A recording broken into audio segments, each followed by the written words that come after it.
রোজার দিনে বাচ্চাদের জন্য একটি হেলদি খাবার নিয়ে আজকে আপনাদের সামনে হাজির হলাম। হ্যালো এভরিওয়ান, আসসালামু আলাইকুম।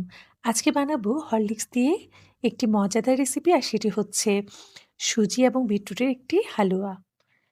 তো এজন্য ১ম এ আমি একটি প্যানে ঘি দিয়ে দিলাম আর এখানে ২ টেবিল চামচ ঘি দিয়েছি। তারপরে এতে ১/২ কাপ পরিমাণ বিটরুট আমি এখানে ব্যবহার করেছি। ১/২ কাপ বিটরুটকে খুব ভালো করে ঘিতে ভেজে নেব। যাতে বিটরুটের একটি স্মেল আছে সেটি চলে যায়। তারপরে এতে সমপরিমাণ সুজি দিয়ে দেব। সুজিটা দিয়ে খুব ভালো করে ঘিয়ের মাঝে আবার ভেজে নেব। খুব ভালো করে ভেজে নেওয়ার পর এই পর্যায়ে এখন আমি দিয়ে দেব এলাচ গুঁড়ো। এখানে আমি 1/4 চা চামচ এলাচের গুঁড়ো দিয়ে দিচ্ছি। দিয়ে আবার খুব ভালো করে ভেজে নিচ্ছি। খুব ভালো করে ভেজে নেওয়ায় এই পর্যায়ে এখন আমি মোস্ট ইম্পোর্টেন্ট একটি ইনগ্রেডিয়েন্ট সেটা হচ্ছে হরলিক্স গুঁড়ো। যেটি বাচ্চাদের জন্য অনেক উপকারী। তো আমি এখানে ২ টেবিল চামচ পরিমাণ হরলিক্সের গুঁড়ো দিয়ে দিচ্ছি। আর এটি হালুয়ার টেস্টটা অনেক গুণে বাড়াতেও সাহায্য করবে আর অনেক পুষ্টিগুণ সমৃদ্ধ হবে। তো হরলিক্সটা দিয়ে আবার খুব ভালো করে ভেজে নিচ্ছি। খুব ভালো করে ভেজে নেওয়ার পর এই পর্যায়ে এখন দিয়ে দিব তরল দুধ। এখানে আমি প্রায় ১ কাপ পরিমাণ তরল দুধ ব্যবহার করেছি। তরল দুধটা স্বাদ বাড়ানোর পাশাপাশি এখানে আ আমার বিটরুট এবং সুজিটা সেদ্ধ হতে সাহায্য করবে।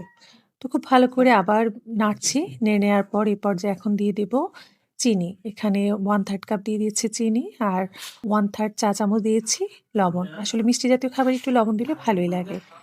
খুব ভালো করে এবার মিশিয়ে নিচ্ছি।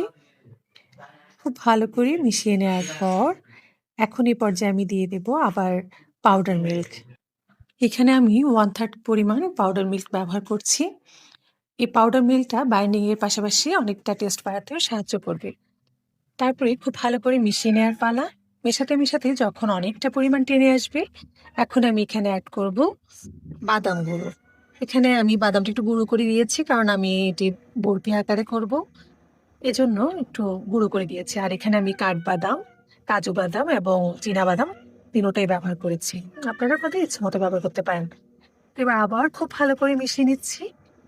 মিশিয়ে নেওয়ার পর এখানে ১/২ মুঠো পরিমাণ ২ টেবিল চামচ বলা যায় ২ টেবিল চামচ পরিমাণ কিশমিশ ব্যবহার করছি।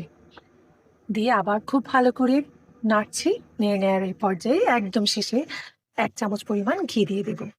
যেকোনো হালুয়াতে একদম শেষে একটু ঘি দিতেই হয়। তাহলে ফ্লেভারটা অনেক ভালো হয়।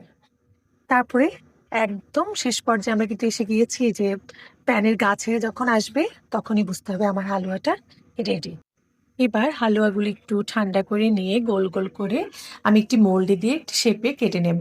আপনারা আপনাদের ইচ্ছে অনুযায়ী যেকোনো শেপেই করে নিতে পারেন। আমি এভাবে আমার বাসায় মোল্ডটা ছিল তো মোল্ডটা দিয়ে করেছি।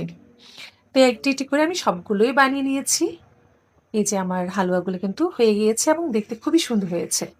তো আজকের ইফতারে আমার এই হালুয়াটা ছিল। বাচ্চারা খুবই মজা করেই কিন্তু খেয়েছে। তো আপনারা এভাবে খুব সুন্দর করে হরলিক্স দিয়ে এই বিটরুটের হালুয়াটা বানিয়ে ফেলতে পারেন। তো রেসিপি কেমন লাগলো জানাবেন। সবাই ভালো থাকবেন। আল্লাহ হাফেজ।